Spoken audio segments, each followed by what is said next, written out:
আসসালামু আলাইকুম বন্ধুরা, কেমন আছেন সবাই? আশা করি সবাই অনেক অনেক ভালো আছেন। তো আজকে আপনাদের সাথে কথা বলবো পৃথিবীর গভীরতার রহস্য, নিচে কি আছে এই নিয়ে। তো বন্ধুরা, অবশ্যই সবাই ভিডিওটা লাস্ট পর্যন্ত দেখবেন ইনশাআল্লাহ। তো বন্ধুরা, আপনি কি কখনো ভেবে দেখেছেন আমরা যেই মাটির উপর দাঁড়িয়ে আছি তার নিচে ঠিক কতটা গভীর? যদি কেউ সোজা নিচে খনন শুরু করে তবে কোথায় গিয়ে থামবে? পৃথিবীর নিচে আসলে কি লুকিয়ে আছে? চলো তাহলে নামি পৃথিবীর ভেতরে। প্রথমেই আমরা পার হব ক্রাস্ট, মানে পৃথিবীর বাইরের আবরণ। এটা আমরা প্রতিদিন হাঁটি, চাষ করি, ঘর বানাই। এর গড় পুরুত্ব প্রায় ৩০ কিলোমিটার। ভাবো তো, এটাই কিন্তু পুরো পৃথিবীর তুলনায় অনেক পাতলা, যেন একটা আপেলের খোসা। এরপর শুরু হয় ম্যান্টেল, এক আগুনের সাগর, যেখানে পাথর গলতে গলতে তরল লাভা তৈরি হয়।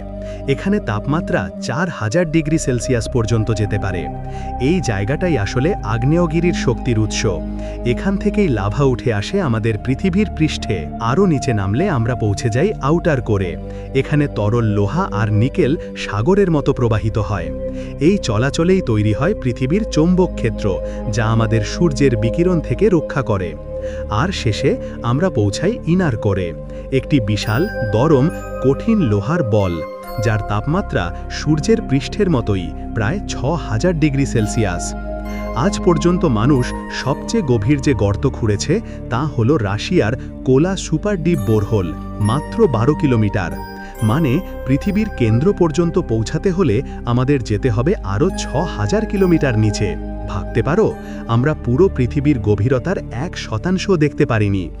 তাহলে প্রশ্ন থেকে যায়, এই গভীরতার নিচে এখনও কত রহস্য লুকিয়ে আছে? আমরা কি কোনোদিন সেখানে পৌঁছাতে পারবো?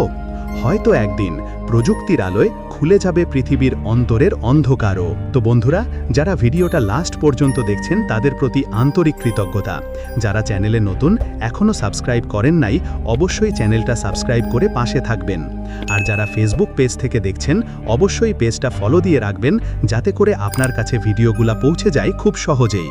ভিডিওটা যদি ভালো লাগে অবশ্যই একটি লাইক করে দিবেন, কমেন্ট করে জানাবেন পরবর্তী ভিডিও কী বিষয়ে বানাবো।